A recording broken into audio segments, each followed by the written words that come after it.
নমস্কাৰ গল্প সাহিত্য ইত্যাদিলৈ আপোনালোক সকলোকে স্বাগতম জনাইছো আজি শিক্ষক দিৱস এই শিক্ষক দিৱসৰ দিনা সকলো শিক্ষাগুৰুলৈ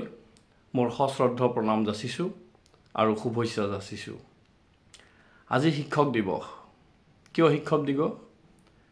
কাৰণ ডক্টৰ সৰ্বপল্লী ৰাধাকৃষ্ণনৰ জন্ম তাৰিখ 5 ছেপ্টেম্বৰ তেওঁৰ জন্মদিনতেই শিক্ষক দিৱস হিচাপে আমি দিনটো পালন কৰোঁ 5 ছেপ্টেম্বৰ এটি কিয় পালন কৰোঁ ডক্টৰ সৰ্বপল্লী ৰাধাকৃষ্ণননো কোন আপোনালোকে জানে ডক্টৰ সৰ্বপল্লী ৰাধাকৃষ্ণন আমাৰ দেশৰ ভাৰতৰ দ্বিতীয় ৰাষ্ট্ৰপতি আছিল ঠিক আছে এতিয়া তেওঁৰ কথা অকণমান পাতিম আজি ডক্টৰ সৰ্বপল্লী ৰাধাকৃষ্ণন তেওঁৰ পূৰ্বপুৰুষ দাক্ষিণাত্যৰ সৰ্বেপল্লী নামৰ এখন গাঁৱত বাস কৰিছিল তাৰ পিছত তেওঁৰ দেউতাক তেওঁৰ ককা দেউতাক তেওঁলোক উঠি আহি গ'ল ক'ত আহিল মাদ্ৰাজ মানে বৰ্তমান চেন্নাই যিখন চহৰ চেন্নাইৰ পৰা 40 কিলোমিটাৰ নিলগত তিৰুতানি নামৰ এটা অঞ্চল আছে তাত তেওঁলোক উঠি আহিল তাৰ পিছত তিৰুতানি চহৰখন জমিদাৰ এখন কৰিছিল আৰু জমিদাৰৰ তলত এজন ৰাজ কৰ্মচাৰী হিচাপে এই বীৰস্বামী কোন ডক্টৰ সৰ্বপল্লী ৰাধাকৃষ্ণনৰ দেউতাক বীৰস্বামী আয়াৰ তেখেত শিক্ষিত ব্যক্তি আছিল গতিকে তেওঁ কি কৰিছিল ৰাজ কৰ্মচাৰী হিচাপে সেই জমিদাৰৰ তলত কাম কৰিছিল চাকৰি কৰিছিল তেওঁ খুব কম বেতন পাইছিল তেতিয়া গতিকে তেওঁলোকৰ আৰু ডক্টৰ সৰ্বপল্লী ৰাধাকৃষ্ণনৰ মাকৰ নাম আছিল সীতাস্না আয়াৰ আৰু বীৰস্বামী তেখেত দুয়োগৰাকীৰ ল'ৰা ছোৱালী আছিল 5টি ল'ৰা আছিল তেওঁলোকৰ 5টা ল'ৰা আৰু এজনী ছোৱালী গতিকে ঘৰখন চলোৱাত অকণমান অসুবিধা হৈছিল কম পইচা যিহেতু পাইছিল গতিকে দেউতাক বীৰস্বামীয়ে তেওঁ দুটা কাম কৰিছিল এক্সট্ৰাকে তেওঁ কি কৰিছিল তেওঁ যিহেতু তেওঁলোক আছিল তেলেগু ব্ৰাহ্মণ পৰিয়ালৰ আছিল গতিকে তেওঁ কামৰ পিছত নিজৰ যিখিনি কাম তাৰ পিছত তেওঁ বামুণৰ কামো কৰিছিল পূজা পাতল এইবিলাকো কৰিছিল আৰু এই বীৰস্বামীয়ে নিজৰ সন্তানসকলৰ অভাৱ মুক্ত কৰিবলৈ যেহেতু পইচা কম আছিল তেওঁ কি কৰিছিল গাঁৱৰে কিছুমান ল'ৰা ছোৱালীক ঘৰতে শিক্ষা দিয়াৰ ব্যৱস্থা কৰিছিল টিউচন জাতীয় কাম কৰিছিল আৰু সৰ্বপল্লী ৰাধাকৃষ্ণনেও 8 বছৰ বয়সলৈকে এই 8 বছৰ সেই তিৰুতানি অঞ্চলৰ যিটো ঘৰ আছিল তেওঁলোকৰ সেই ঘৰতেই দেউতাকৰ ওচৰতে প্ৰাথমিক শিক্ষা গ্ৰহণ কৰিছিল সৰ্বপল্লী ৰাধাকৃষ্ণন সৰুৰ পৰাই কম কথা কৈছিল লাজুক আছিল অকণমান দুৰ্বল আছিল কিন্তু তেওঁৰ স্মৃতিশক্তি প্ৰবল আছিল সৰ্বপল্লী ৰাধাকৃষ্ণনৰ আৰু যেতিয়াই তেওঁ আখৰ লিখিব পঢ়িব শিকিছিল তাৰ পৰাই দেখা গৈছিল যে তেওঁ পঢ়াত ইমান মুগ্ধ হৈ থাকে পঢ়া শুনা খুব ভাল পায় খুব পঢ়িছিল আৰু এই পঢ়াৰ ফলত পঢ়িলে কি হয় ভাল কিতাপ যেতিয়া পঢ়িব তেতিয়া জ্ঞান আহৰণ হয় আৰু তেওঁৰ জ্ঞান বৃদ্ধি হৈ আছিল আৰু স্মৃতিশক্তি যিহেতু প্ৰবল আছিল তেওঁ যিবোৰ গ্ৰন্থ অধ্যয়ন কৰিছিল সেইবোৰ যদি বুজি নাপায় তেওঁ বাৰে বাৰে পঢ়িছিল বাল্যকালত সৰ্বপল্লী ৰাধাকৃষ্ণনৰ প্ৰতিটো বস্তুৰ বিষয়ে খৰচি মাৰি জানিবলৈ কি হৈছিল ইচ্ছা হৈছিল আৰু তেওঁ সদায় কিতাপবোৰ 2-3 পঢ়িছিল যদি বুজি নাপায় তেওঁ পঢ়িয়ে থাকে তেওঁ ধীৰ স্থিৰ আছিল শান্তশিষ্ট স্বভাৱৰ সৰ্বপল্লী ৰাধাকৃষ্ণনক পৰিয়ালৰ সকলোৱে বৰ ভাল পাইছিল অতি প্ৰিয় আছিল তেওঁ তাৰপিছত যেতিয়া দেউতাকৰ লগত প্ৰাথমিক শিক্ষা তেওঁ 8টা বছৰ পঢ়িলে তাৰপিছত দেউতাকে ভাবিলে যে সৰ্বপল্লী ৰাধাকৃষ্ণনক দেখি দেউতাকে গম পাই গৈছে দেউতাক শিক্ষিত আৰু বুদ্ধিয়ক আছিল জ্ঞানী আছিল গতিকে দেউতাকে গম পাইছে যে ল'ৰা পঢ়া শুনাত ভাল আৰু চোকা গতিকে দেউতাক বীৰস্বামী আয়াৰে সুবিধা বুজি জমিদাৰজনৰ মাধ্যমেৰে ৰাধাকৃষ্ণনক মিছনাৰী বিদ্যালয়ত পঢ়োৱাৰ ইচ্ছা কৰিছিল আৰু সেই মৰ্মে এবাৰ তেওঁ জমিদাৰৰ লগত লগ লাগি ৰাধাকৃষ্ণনক মিছনাৰী স্কুলত ভৰ্তি কৰাই দিছিল 1896 চনত লুথেৰান মিছন হাইস্কুলত তেওঁ নামভৰ্তি কৰিছিল আৰু সেইখন স্কুলত 4 বছৰ তেওঁ পঢ়িছিল সেই সময়ত ভাৰতীয় মানুহৰ এটা ধাৰণা আছিল যে বিদেশত গৈ শিক্ষা আহৰণ কৰিলেহে এজন লোক জ্ঞানী হ'ব পাৰে কিন্তু ডক্টৰ ৰাধাকৃষ্ণনে দেখুৱাই দিছিল যে নহয় নিজ দেশতে শিক্ষা গ্ৰহণ কৰিও বিশ্ব মানৱক এজন শ্ৰেষ্ঠ দাৰ্শনিক হিচাপে তেওঁ দেখাই দিছিল আদৰ্শ হিচাপে 1900 চনত সৰ্বপল্লী ৰাধাকৃষ্ণন লুথেৰান খ্ৰীষ্টিয়ান হাইস্কুলৰ শেষান্ত পৰীক্ষাত উত্তীৰ্ণ হৈ ভেলৰৰ ভুৰহিজ কলেজত ভৰ্তি হয় আৰু এগৰাকী মেধাৱী ছাত্ৰ হিচাপে সৰ্বপল্লী ৰাধাকৃষ্ণনে 1903 চনত ডিষ্টিংশ্যন সহ তেতিয়া ডিষ্টিংশ্যন পাইছিল ডিষ্টিংশ্যন সহ এন্ট্ৰেন্স পৰীক্ষাত উত্তীৰ্ণ হৈছিল আৰু সেই সময়ত যেতিয়া তেওঁৰ 15 বছৰ মাত্ৰ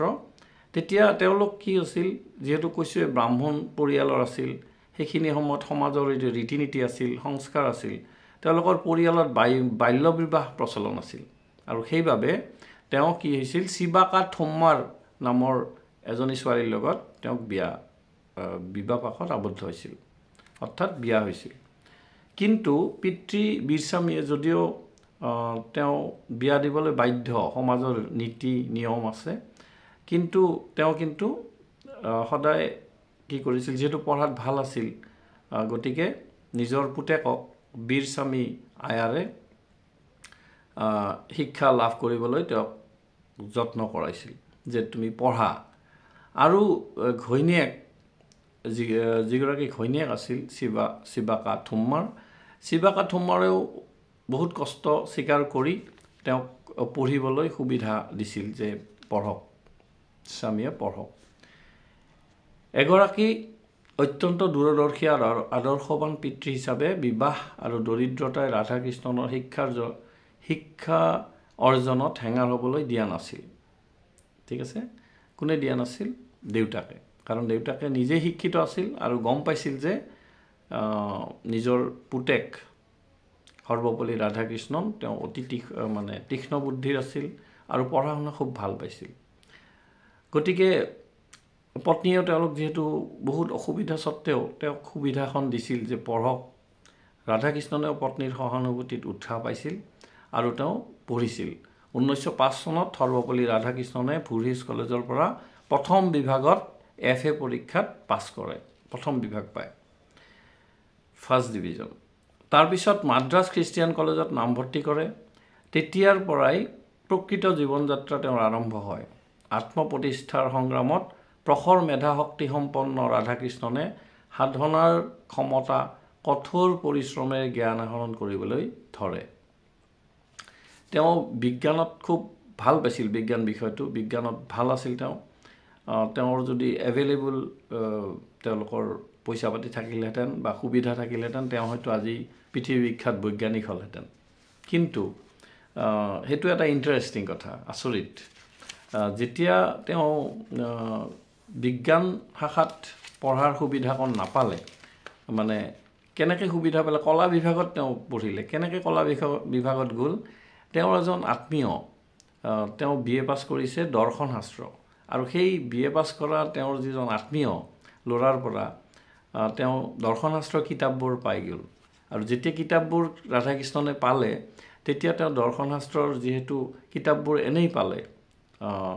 কিনিব লগা নহ'ল গতিকে সেইবিলাকে তেওঁ পঢ়া আৰম্ভ কৰি দিলে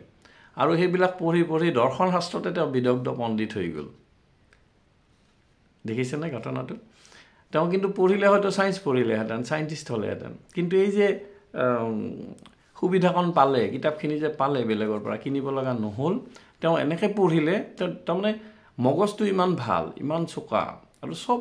সাবজেক্টেই তাৰমানে ভাল পায় তো এনেকৈ পঢ়িলে সব বুজি পঢ়ে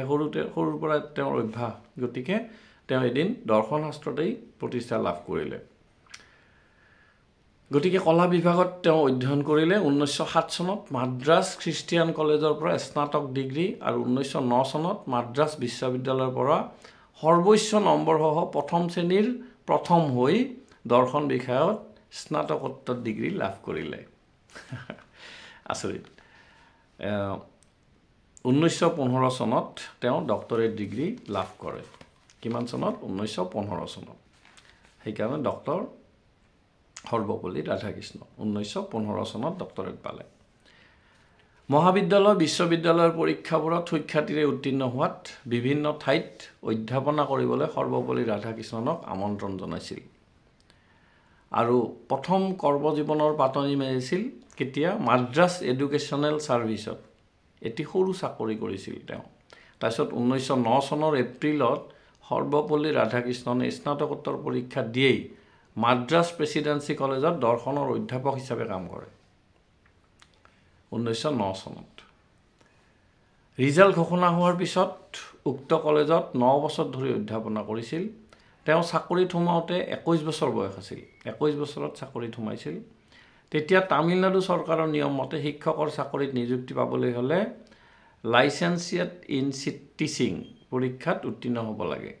1911 চনত হৈদাপেথৰ শিক্ষক কলেজত এবছৰ পঢ়ি এলটি ডিগ্ৰী লাভ কৰে এটো কয় এলটি ডিগ্ৰী লাইসেন্সিয়েট ইন টিচিং 1911 চনত তেওঁ লাভ কৰে 1917 চনলৈকে মাদ্ৰাছ প্ৰেছিডেন্সি কলেজত সুখ্যাতিৰে সেৱা আগবঢ়াই ৰাধাকৃষ্ণনে ৰাজামুন্দ্ৰী কলেজলৈ যায় তাৰ কিন্তু বহুত কলেজ ইউনিভাৰ্চিটিত তেওঁ এতিয়া মই কৈ আছোঁ মইতো থুলমূলকৈ কম আচলতে তেওঁৰ শিক্ষা জগতখনৰ লগত ইমান জড়িত ইমান বিদগ্ধ পণ্ডিত বাহিৰতো কিমান গৈছে তেওঁ ইনভাইট কৰিছে আমি লাহে লাহে গৈ আছোঁ 1917 চনত মাদ্ৰাছ প্ৰেছিডেন্সি কলেজত সুখ্যাতিৰে সেৱা আগবঢ়াই ৰাধাকৃষ্ণনে ৰাজামুন্দ্ৰী কলেজলৈ যায় তাত মাত্ৰ এবছৰ শিক্ষকতা কৰে এই সময়খিনিত তেওঁ এজন কৃতি শিক্ষক ৰূপে ছাত্ৰসকলৰ মাজত কি হয় পৰিচয় হৈছিল সবেই তেওঁক ভাল পায় আৰু সেই কাৰণে সমাজত ৰাধাকৃষ্ণনৰ বিষয়ে প্ৰবাদ চলিছিল যে তেওঁ হল চলন্ত বিশ্ববিদ্যালয় তেওঁ ইমান জানে এখন চলন্ত বিশ্ববিদ্যালয় বুলি তেওঁক কৈছিল আৰু বিশ্বকোষ বুলি কৈছিল তাৰমানে ইমান শব্দ ভাণ্ডাৰ আছে ইমান জ্ঞান আছে তেওঁ কি কৈছিল চলন্ত বিশ্ববিদ্যালয় আৰু বিশ্বকোষ দৰ্শনৰ জটিল বিষয়কো ধুনীয়াকৈ বিশ্লেষণ কৰি বুজাই দিব পাৰিছিল ধৰ্মশাস্ত্ৰৰ ওপৰত ৰচিত গৱেষণামূলক প্ৰবন্ধ পাতিৰে দেশ বিদেশত প্ৰশংসা বুটলিবলৈ সক্ষম হৈছিল কোনে ডক্টৰ সৰ্বপল্লী ৰাধাকৃষ্ণন 1918 চনত মহীশূৰ বিশ্ববিদ্যালয়ৰ আমন্ত্ৰণ ক্ৰমে সৰ্বপল্লী ৰাধাকৃষ্ণনে তাত অধ্যাপনা কৰিবলৈ যায় তেওঁ বহুত চেঞ্জ কৰিছে কিন্তু কলেজ ইউনিভাৰ্চিটি কৰ্ণাটকৰ মহীশূৰত নৱপ্ৰতিষ্ঠিত বিশ্ববিদ্যালয়খনত দৰ্শন বিষয়ত 3 বছৰ অধ্যাপনা কৰে 1921 চনত ৰাধাকৃষ্ণনে কলিকতা বিশ্ববিদ্যালয়ৰ আমন্ত্ৰণ ক্ৰমে অধ্যাপনা কৰিবলৈ যোৱাৰ সিদ্ধান্ত লয় তাৰ পৰা মহীশূৰৰ পৰা ক'ত গ'ল কলিকতা বিশ্ববিদ্যালয়ত মাতিলে তাত গ'ল যেতিয়া এই খবৰ মহীশূৰ বিশ্ববিদ্যালয়ৰ যেতিয়া ছাত্ৰ ছাত্ৰীসকলে পালে তেতিয়া তেওঁলোক বৰ মৰ্মাহত হ'ল তেওঁলোকে কান্দিলে ইমান ভাল পাইছিল কাৰণ ইমান গুণী জ্ঞানী কথা ভালকে কোৱা মানুহ ইমান জানা মানুহ তেওঁলোকে হেৰুৱালে ছাৰ এজনক তেওঁ ছাত্ৰবিলাকৰ মাজত ইমানেই জনপ্ৰিয় আছিল যে কলিকতালৈ যোৱাৰ সময়ত ৰেল ষ্টেচনলৈ অহাৰ পথত ঘোঁৰাৰ সলনি ছাত্ৰসকলে টানি লৈ গৈছিল ইমান ভাল পাইছিল ঘোঁৰা খুলি দিছে ঘোঁৰা নালাগে ঘোঁৰা গাড়ীখন কোনে টানিছে ছাত্ৰসকলে টানি লৈ গৈছে মানে ৰথৰ নিচিনাকৈ সেই সময়ত কলিকতা বিশ্ববিদ্যালয়ৰ উপাচাৰ্য আছিল ছাৰ আশুতোষ মুখোপাধ্যায় এই ছাৰ আশুতোষ মুখোপাধ্যায় তেতিয়া উপাচাৰ্য আছিল আৰু তেওঁ ৰাধাকৃষ্ণনৰ দৰ্শনৰ তত্ত্ব ব্যাখ্যা শুনি ইমানে অভিভূত হৈছিল যে নিজ বিশ্ববিদ্যালয়ত অধ্যাপনা কৰিবলৈ অনুৰোধ জনাই তেওঁক আমন্ত্ৰণ কৰিছিল তেওঁৰ অনুৰোধ ৰক্ষা কৰি ৰাধাকৃষ্ণনে কলিকতা বিশ্ববিদ্যালয়ত অধ্যাপনা কৰিবলৈ আহিছিল তাৰপিছত অধ্যাপকৰ দায়িত্ব গ্ৰহণ কৰাৰ পিছত উপাচাৰ্য আশুতোষ মুখোপাধ্যায় বিশ্ববিদ্যালয়ৰ king George V professor of philosophy king George V professor of philosophy নামৰ দৰ্শনৰ সৰ্বোচ্চ পদত মুৰব্বীৰ আসন অলংকৃত কৰে ডক্টৰ সৰ্বপল্লী ৰাধাকৃষ্ণনে। তাতে তেওঁ পদাৰ্থবিদ্যাৰ নোবেল বঁটা বিজয়ী বিজ্ঞানী C.V. ৰমন আৰু অংকশাস্ত্ৰৰ অধ্যাপক বিভূতিভূষণ দত্ত আদি নিচিনা ব্যক্তিৰ সৈতে অধ্যাপনা কৰাৰ সুযোগ পাইছিল কলিকতা বিশ্ববিদ্যালয়ত। কলিকতা বিশ্ববিদ্যালয়ৰ সেই পদটো সম্ৰাট পঞ্চম জৰ্জৰ নামত আছিল। ৰাধাকৃষ্ণনক দিয়া সেই পদটো আন্তৰ্জাতিক ক্ষেত্ৰৰ সন্মান আছিল, গতিকে তেওঁ সেই সন্মান পাইছিল। 1926 চনত ৰাধাকৃষ্ণনে আমেৰিকা যুক্তৰাষ্ট্ৰৰ এইবাৰ বিদেশত ইনভাইট কৰিব হাৰ্ভাৰ্ড বিশ্ববিদ্যালয়ত আন্তৰ্জাতিকভাৱে অনুষ্ঠিত সভাত ভাৰতীয় কংগ্ৰেছৰ প্ৰতিনিধি হৈ অংশগ্ৰহণ কৰিছিল। এইটো কিমান চনত? 1926 চনত। সভাত উপস্থিত থকা মাৰ্কিন বিদ্বান মণ্ডলীয়ে ৰাধাকৃষ্ণনৰ বক্তৃতা শুনি অতিশয় চমৎকৃত হৈ পৰিছিল। তথ্য সমৃদ্ধ বিৰল পাণ্ডিত্যপূৰ্ণ বক্তৃতাৰ ওপৰত বিশ্বৰ দাৰ্শনিক সমাজত আলোড়নৰ সৃষ্টি কৰিব ধৰিলে লাহে লাহে সৰ্বপল্লী ৰাধাকৃষ্ণনে। সেইবাবে 1929 চনত হাৰ্ভাৰ্ড বিশ্ববিদ্যালয়ে তেওঁৰ প্ৰতি সন্মান জনাই এক অনুষ্ঠানৰ আয়োজন কৰি বিশেষ সন্মান প্ৰদৰ্শন কৰে। 1929 চনত ইংলেণ্ডৰ অক্সফৰ্ড বিশ্ববিদ্যালয়ে আমন্ত্ৰণ জনোৱাত এইবাৰ লণ্ডন যায়। গতিকে তাতো তেওঁ ভূয়সী প্ৰশংসা পায়। তেওঁ বিশ্ববিদ্যালয় কৰ্তৃপক্ষৰ অনুৰোধ ক্ৰমে অক্সফৰ্ড মানচেষ্টাৰ কলেজত অলপ দিন অধ্যাপনা কৰি আছিল। চাওক কিমান যে জাগা বদলাইছে, আমেৰিকা গৈছে, লণ্ডন গৈছে, ভাৰতততো আছেই। দাৰ্শনিক পণ্ডিত সৰ্বপল্লী ৰাধাকৃষ্ণন মানচেষ্টাৰ কলেজত কিছুদিন অধ্যাপনা কৰাৰ পিছত আমেৰিকাৰ চিকাগো বিশ্ববিদ্যালয়লৈ যায়। এইবাৰ আমেৰিকাৰ চিকাগো বিশ্ববিদ্যালয়ত তেওঁ যায়। তেওঁ ভাৰতীয় দৰ্শনৰ ওপৰত এলানি বক্তৃতা প্ৰদান কৰিছিল আৰু সেই বক্তৃতা শুনি তেওঁ আমেৰিকাৰ পণ্ডিত মণ্ডলীৰ পৰা ভূয়সী প্ৰশংসা লাভ কৰিছিল। 1931 চনত ইউৰোপ আমেৰিকা ভ্ৰমণৰ সামৰণি মাৰি ভাৰতৰ মাটিলৈ তেওঁ ঘূৰি আহে। দাৰ্শনিক শিক্ষাবিদ ৰাধাকৃষ্ণনে বিদেশৰ পৰা আহি অন্ধ্ৰ বিশ্ববিদ্যালয়ত উপাচাৰ্য পদৰ আসনত অধিষ্ঠিত হৈছিল। ৱাল্টিয়াৰ অন্ধ্ৰ বিশ্ববিদ্যালয়ে তেওঁৰ প্ৰতি সন্মান জনাই ডক্টৰেট ডিগ্ৰী প্ৰদান কৰিছিল। 1931 চনত তেওঁ আকৌ আমেৰিকা ইউৰোপৰ পৰা ঘূৰি আহি তাত আহিল,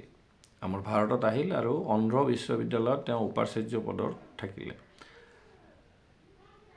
তাতে শিক্ষাৰ্থীৰে 5 বছৰ ধৰি নিজৰ কৰ্তব্য পালন কৰি আছিল আৰু 1936 চনত পুনৰবাৰ অক্সফৰ্ড বিশ্ববিদ্যালয়ে আমন্ত্ৰণ জনোৱাত তেওঁ আকৌ লণ্ডনলৈ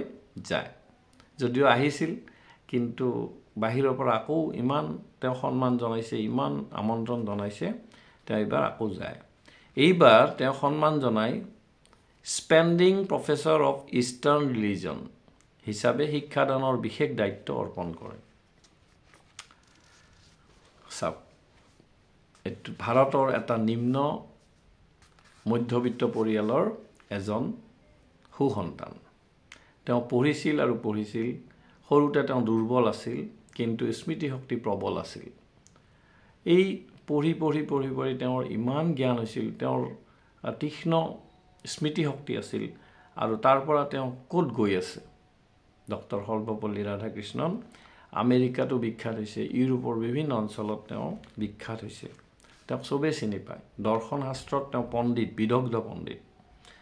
ইষ্টাৰ্ণ ৰিলিজনৰ বিষয়ে সুন্দৰ পাণ্ডিত্যপূৰ্ণ শিক্ষা তাত প্ৰদান কৰে আৰু 3 বছৰ ধৰি তাত কি কৰে? অধ্যাপনা কৰিছিল। 1939 চনত ভাৰতীয় দাৰ্শনিক পণ্ডিতগৰাকী লণ্ডনৰ পৰা নিজ দেশলৈ ঘূৰি আহে আৰু 1939 চনত আকৌ তেওঁ ঘৰলৈ ঘূৰি আহে। তেতিয়া তেওঁ কাশী বিশ্ববিদ্যালয়ে আমন্ত্ৰণ জনায়। এইবাৰ তেওঁ ঘূৰি আহি এনে থাকিব নালাগে। কোনে আমন্ত্ৰণ জনায়? কাশী বিশ্ববিদ্যালয়, তেতিয়াৰ এখন বিখ্যাত বিশ্ববিদ্যালয় ভাৰতৰ। ৰাধাকৃষ্ণনে উপাচাৰ্যৰ দায়িত্বভাৰ গ্ৰহণ কৰে আৰু শিক্ষাৰ্থীৰে সেই দায়িত্ব পালন কৰে। 1946 চনত শিক্ষাবিদগৰাকীয়ে আমেৰিকা ভ্ৰমণৰ বাবে গৈছিল। আকৌ 1946 চনত তেওঁ কি হৈছিল? আমেৰিকাত গৈছিল। তাত তেওঁ বিভিন্ন ঠাই ভ্ৰমণ কৰাৰ লগতে লছ এঞ্জেলছ, হাৰ্ভাৰ্ড, মিচিগান, কপেন আদি বিশ্ববিদ্যালয়ৰ আমন্ত্ৰণ ক্ৰমে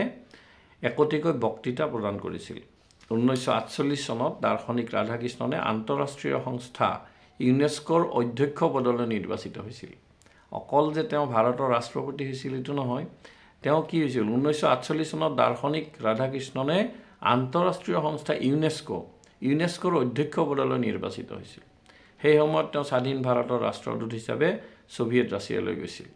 তেওঁৰ কথা কাম কৈ শেষ কৰিব নোৱাৰি, মই বিশেষ কিছুমান লৈ অতি চমুকৈ ক'ব খুজিছোঁ। সৰ্বপল্লী ৰাধাকৃষ্ণনে 1953 চনৰ পৰা 1962 চনলৈকে দিল্লী বিশ্ববিদ্যালয়ৰ আচাৰ্যৰ আসনত বহি কাৰ্যনিৰ্বাহ কৰিছিল। অকল তেওঁ যে দাৰ্শনিক আছিল তেনেকুৱা নহয়, দৰ্শনততো পণ্ডিত আছিলেই। তেওঁ শিক্ষা, দৰ্শন, ৰাজনীতি, সাহিত্য আদি বিভিন্ন বিষয়ত তেওঁ কি আছিল পণ্ডিত আছিল। আৰু কেতিয়াবা যদি নিমন্ত্ৰণী পত্ৰ পায়, কোনোবা এখন বিশ্ববিদ্যালয় তেওঁক মাতে, কোনোবা এখন ঠাইৰ পণ্ডিতসকলে তেওঁক মাতে, তেতিয়া তেওঁক নিৰাশ নকৰিছিল, তেওঁ গৈছিল। আমিতো গমেই পালোঁ কিমান ঠাইত কিমান বিশ্ববিদ্যালয়ত তেওঁ চাকৰি কৰিছিল, গৈছিল, সন্মান পাইছিল। 1912 চনত ৰবীন্দ্ৰনাথ ঠাকুৰৰ গীতাঞ্জলি আৰু সাধনা এই মহৎ কাব্য দুখন ইংৰাজী ভাষালৈ তেওঁ অনুদিত কৰিছিল। সাহিত্যতো তেওঁ বিদগ্ধ পণ্ডিত আছিল। তেওঁৰ কথা আৰু কিমান কম, শেষ কৰিব নোৱাৰি, অজস্ৰ শিক্ষাৰ লগত জড়িত কাম। তাৰপিছত 1952 চনত ডক্টৰ সৰ্বপল্লী ৰাধাকৃষ্ণন ৰাষ্ট্ৰদূত হিচাপে সফলতাৰে নিজ কাৰ্য সম্পাদন কৰি ছোভিয়েট ৰাছিয়াৰ পৰা ভাৰতলৈ ঘূৰি আহিল। তেওঁ আহি পোৱাৰ পিছত ভাৰতৰ উপ ৰাষ্ট্ৰপতি হিচাপে নিযুক্তি হয়। উপৰাষ্ট্ৰপতি, ইয়াৰ আগতে ভাৰতত এই উপৰাষ্ট্ৰী পদটো নাছিল। উপৰাষ্ট্ৰপতি পদটো ভাৰতত তেতিয়ালৈকে নাছিল। কেতিয়া হ'ল? যেতিয়া তেওঁ ঘূৰি আহিল, ছোভিয়েট ৰাছিয়াৰ পৰা ঘূৰি অহাৰ পিছত এই পদটো সৃষ্টি কৰি তাত উপৰাষ্ট্ৰপতি হিচাপে কাক দিলে? এই ডক্টৰ সৰ্বপল্লী ৰাধাকৃষ্ণনক দিলে এই পদটো। আৰু 1954 চনতো ৰাধাকৃষ্ণনে ৰাষ্ট্ৰীয় মৰ্যাদাৰে আমেৰিকা ভ্ৰমণলৈ আকৌ গ'ল। সেই বছৰেই ভাৰত চৰকাৰে তেওঁক দেশৰ সৰ্বোচ্চ সন্মান ভাৰত ৰত্ন প্ৰদান কৰে। এইটো এটা ইম্পৰ্টেণ্ট। 1954 চনতো তেওঁ ভ্ৰমণলৈ গৈছিল, আমেৰিকা ভ্ৰমণ, আৰু সেইখিনি সময়তে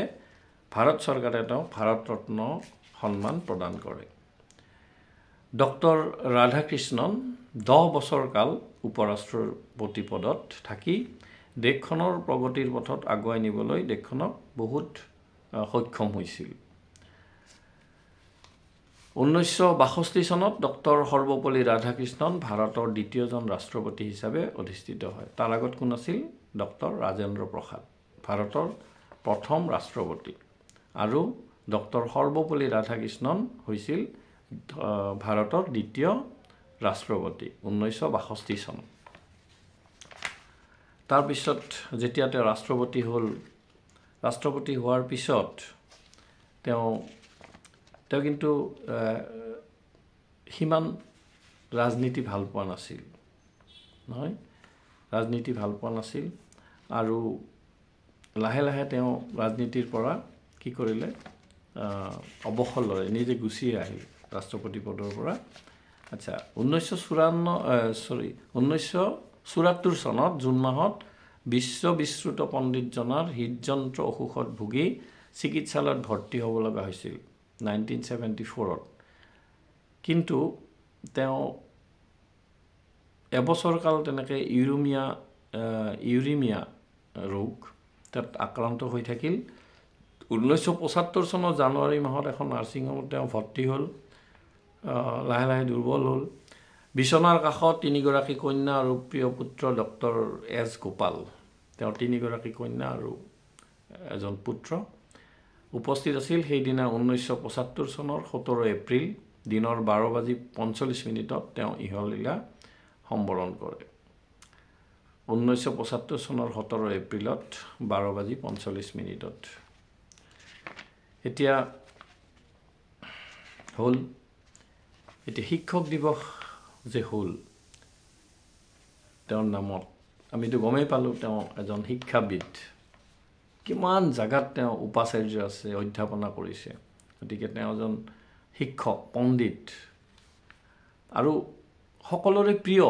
পণ্ডিত সকলোৰে প্ৰিয় টিচাৰ এতিয়া টিচাৰ মানে কি ইংৰাজীত প্ৰত্যেকটো আখৰেই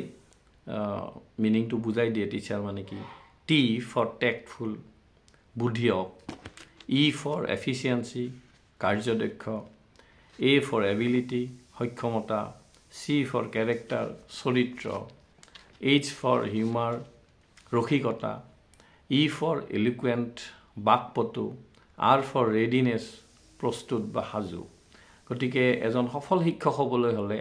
ব্যক্তিজন কি হ'ব লাগে বুদ্ধিসম্পন্ন হ'ব লাগে কাৰ্যক্ষম হ'ব লাগে সৎ হ'ব লাগে চৰিত্ৰৱান হ'ব লাগে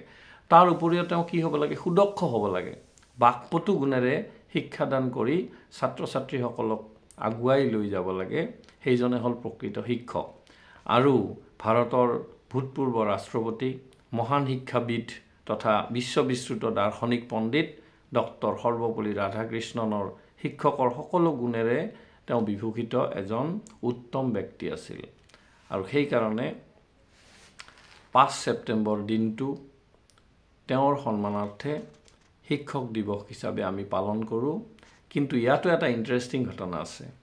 যেতিয়া তেওঁ ৰাষ্ট্ৰপতি হয় 1962 চনত যেতিয়া ডক্টৰ ৰাধাকৃষ্ণনে ভাৰতৰ ৰাষ্ট্ৰপতি হয় নিযুক্তি লাভ কৰে তাৰ পিছত তেওঁৰ বহু গণ্যমান্য ব্যক্তি আছে গুণী জ্ঞানী ব্যক্তিয়ে তেখেতৰ জন্ম তাৰিখটো তেওঁৰ জন্ম দিৱস হিচাপে পালন কৰিব খুজিছিল কিন্তু ৰাধাকৃষ্ণন অতি বিনম্ৰতাৰে হাঁহি মাৰিছিল হাঁহি মাৰি তেওঁলোকক কৈছিল যে না এটোত মানে আপত্তি কৰিছিল নালাগে কিন্তু বাৰে বাৰে তেওঁক যেতিয়া ধৰিছিল যে নাই আমি এটা জন্ম দিৱস হিচাপে এই ডক্টৰ সৰ্বপল্লী ৰাধাকৃষ্ণৰ সন্মান জনাব খুজিছে তেতিয়া তেওঁ কৈছিল যে জন্ম তাৰিখটো পালন কৰিব খুজিছে যেতিয়া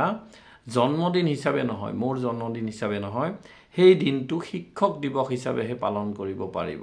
যদি পাৰে কৰে তেতিয়াহ'লে মোৰ জন্মদিনটো শিক্ষক দিৱস হিচাপে পালন কৰিব মোৰ জন্মদিন হিচাপে নহয় চাওক কিমান মহান ব্যক্তি আৰু সেই তেতিয়াৰ পৰা 1962 চনৰ পৰা এই জন্ম তাৰিখ যে আছে তেওঁৰ 5 ছেপ্টেম্বৰ সেই দিনটো সমগ্ৰ দেশ জুৰি আমি শিক্ষক দিৱস হিচাপে পালন কৰি আহিছোঁ ভাল লাগিল বহুত কথা বহুত কিতাপ আছে আমি জানিবলগীয়া এনেকুৱা বহুত কিতাপ আছে ডক্টৰ সৰ্বপল্লী ৰাধাকৃষ্ণন সৰু সৰু কিতাপো আছে আচলতে ছাত্ৰ ছাত্ৰীসকলে আমাৰ ছাত্ৰ ছাত্ৰীসকলে সেইবিলাক পঢ়িব লাগে যেনে যোৱাকালি আমি আলোচনা কৰিলোঁ শংকৰ মহাপুৰুষ শ্ৰীমন্ত শংকৰদেৱৰ বিষয়ে অকমান কথা বহুত জানিবলগীয়া কথা আছে আজি আমাৰ কপাল ভাল আজি আকৌ এজন বিদগ্ধ পণ্ডিত ডক্টৰ সৰ্বপল্লী ৰাধাকৃষ্ণন তেওঁৰ জন্ম জয়ন্তী গতিকে সেই উপলক্ষে আজি শিক্ষক দিৱস সেইকাৰণে আজি ডক্টৰ সৰ্বপল্লী ৰাধাকৃষ্ণনক সন্মান জনাই আমি শিক্ষক দিৱস হিচাপে আজি তেওঁৰ বিষয়ে অকণমান আলোচনা কৰিলোঁ নিশ্চয় উপকৃত হ'ব ধন্যবাদ কাইলৈ আকৌ লগ পাম